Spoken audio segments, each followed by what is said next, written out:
Hello जय श्री कृष्ण। आज આપણે સેવ રોલ બનાવવાના છે તો બટેકા ખમણવાનું આપણે ચાલુ કરી દઈએ। બટેકા બફાઈ ગયા છે તો આપણે બટેકા ખમણવાના છે તો ખમણી નાખી। હવે આપણે બટેકા ખમણાઈ ગયા છે તો આપણે હવે બધો મસાલો ભેગો કરી દેવાનો છે। એકદમ સરસ ખમણાઈ ગયા છે।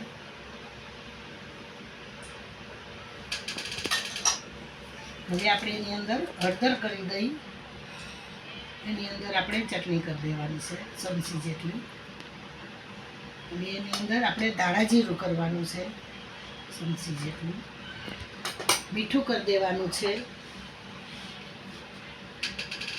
જોઈ પ્રમાણે મીઠું કરવાનું। હવે એની અંદર આપણે ગરમ મસાલો કરી દેવાનો ચમચી જેટલો। ચાટ મસાલો કરી દેવાનો।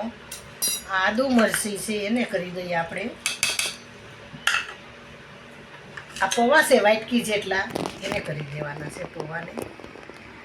પછી આ ધાણા છે ધાણાને વાટકી જેટલા કરી દેવાના। પછી આપણે આ લીંબુ છે તો લીંબુ નીચવી નાખવાનું છે।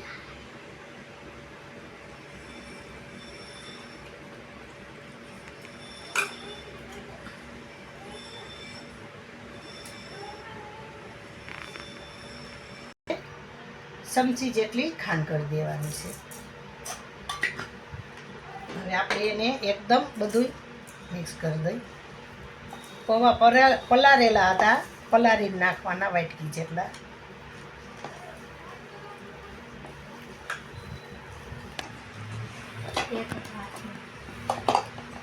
હવે આપણે મસાલો તૈયાર થઈ ગયો છે તો આપણે એના રોલ બનાવવાના છે।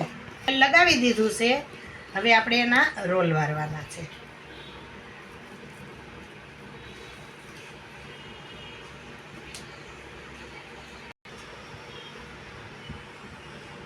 જો સરસ રોલ વરી ગયો, રોલ વરી ગયા છે તો આપણે એને તેલ મૂકી તૈયાર કરી।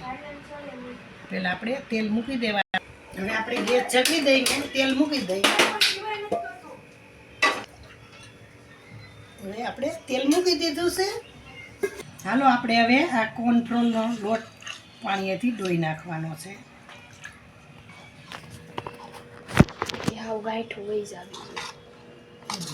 આછો આટલો ઘાટો એકદમ સરસ રાખવાનો। હવે આપણે એની અંદર રોલ બોરી દેવાના છે,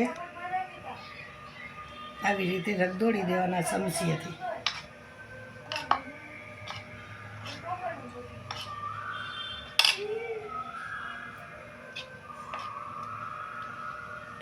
હવે આપણે આની અંદર એકદમ રગદોડી લેવાના છે।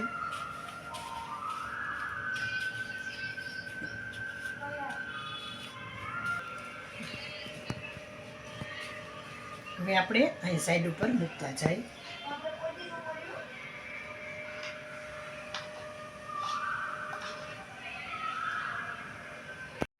અવાજ નો બધા રગદોડાઈ ગયા છે તો તેલ આવી ગયું, આપણે તેલ મૂકવાની તૈયારી કરી દઈ।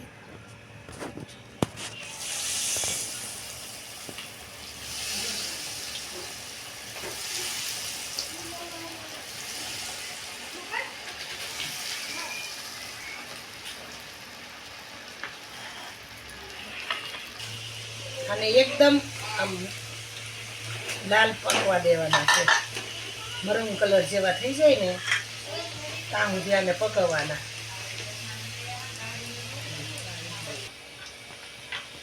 આ એકદમ જો મરૂન કલર જેવા થઈ ગયા છે તો એને આપણે ડીશ કરી દઈએ।